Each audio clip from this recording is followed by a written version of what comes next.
ফুটবলের আরেক নাম ব্রাজিল। বিশ্ব ফুটবলের ইতিহাসে ব্রাজিলের নামের সাথে জড়িয়ে আছে গৌরবময় অর্জন আর অসংখ্য তারকার গল্প। 2026 সালে বিশ্বকাপ কি আবারও ব্রাজিলকে চ্যাম্পিয়ন বানাবে?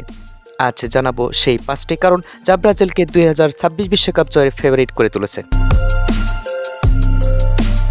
তরুণ প্রতিভার ভান্ডার। ব্রাজিলের তরুণ প্রজন্ম ঠিক যেন আগুন। ভিনিসিয়াস জুনিয়র থেকে শুরু করে রদ্রিগো, অ্যান্টনি আর গ্যাব্রিয়েল মার্টিনেলি, এরা সবাই বিশ্বসেরা ক্লাব ফুটবলে নিজেদের প্রতিষ্ঠিত করেছে। এদের গতি, স্কিল আর প্রতিভা ব্রাজিলের আক্রমণভাগকে অপ্রতিরোধ করে তুলবে। অনেকেই মনে করেন এই তরুণ প্রতিভাবান ফুটবলারদের কারণেই হয়তোবা 2026 বিশ্বকাপ জিততে চলেছে ব্রাজিল। অভিজ্ঞতার মিশ্রণ। তরুণদের পাশাপাশি অভিজ্ঞতার কোনো অভাব নেই ব্রাজিল দলে। নেইমার, ক্যাসেমিরো, মার্কিনেসরা এই দলকে শুধু নেতৃত্বই দেবে না, বরং কঠিন সময়ে দলকে এগিয়ে নিতে ভূমিকা রাখবে। তরুণ অভিজ্ঞতার এই মিশ্রণ ব্রাজিলকে জয়ের পথে এগিয়ে নেবে বলে বিশ্লেষকরা মনে করছেন। কোচিং স্টাফদের দক্ষতা। 2026 বিশ্বকাপে ব্রাজিলের নেতৃত্ব দেবেন একজন অভিজ্ঞ ও কৌশলী কোচ। দল গঠন থেকে শুরু করে প্রতিপক্ষের কৌশল ভাঙার দক্ষতা ব্রাজিলের কোচিং স্টাফ সেই দিকগুলোতে বেশ শক্তিশালী। যদিও অনেকেই মনে করে বর্তমান কোচ দরিবাল জুনিয়র অত্যন্ত দুর্বল, কিন্তু 2026 বিশ্বকাপ আসার আগেই হয়তোবা নতুন কোনো শক্তিশালী কোচ দিয়ে কোচিং স্টাফ চালিয়ে যাবেন ব্রাজিল ফেডারেশন।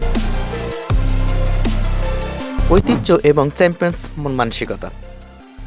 5বারের বিশ্ব চ্যাম্পিয়ন ব্রাজিল। চ্যাম্পিয়ন্স হওয়ার ঐতিহ্য আর মন মানসিকতা ব্রাজিলকে অন্য সব দলের চেয়ে এগিয়ে রাখবে। প্রতিবারের মতো এবারও তারা বিশ্বকাপে নিজেদের সেরা প্রমাণ করতে মাঠে নামবে।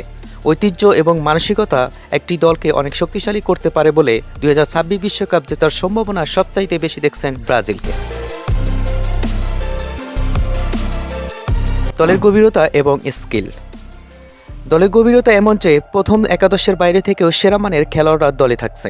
ডিফেন্ডার, মিডফিল্ডার এবং আক্রমণ ভাগ সব পজিশনেই ব্রাজিল স্কিল ও শক্তি অন্যান্যদের থেকে আলাদা। দলের গভীরতা, স্কিল এবং ডিফেন্ডার, মিডফিল্ডার সব দিক দিয়ে বিবেচনা করে 2026 বিশ্বকাপে সবার চাইতে আলাদা বলে অনেকেই ধারণা করেছেন 2026 বিশ্বকাপ জিততে চলেছে ব্রাজিল। তরুণ প্রতিভা, অভিজ্ঞতা, কৌশলগত দক্ষতা, ঐতিহ্য আর দলের গভীরতা, এই 5টি কারণে 2026 বিশ্বকাপে ব্রাজিল অন্যতম ফেভারিট। তাহলে কি এবার আসছে সেই ষষ্ঠ শিরোপা? মতামত দিন আপনার। এরকম স্পোর্টস নিউজ পেতে আমাদের সাথে থাকুন, সিমির সাথে থাকুন, সিমি।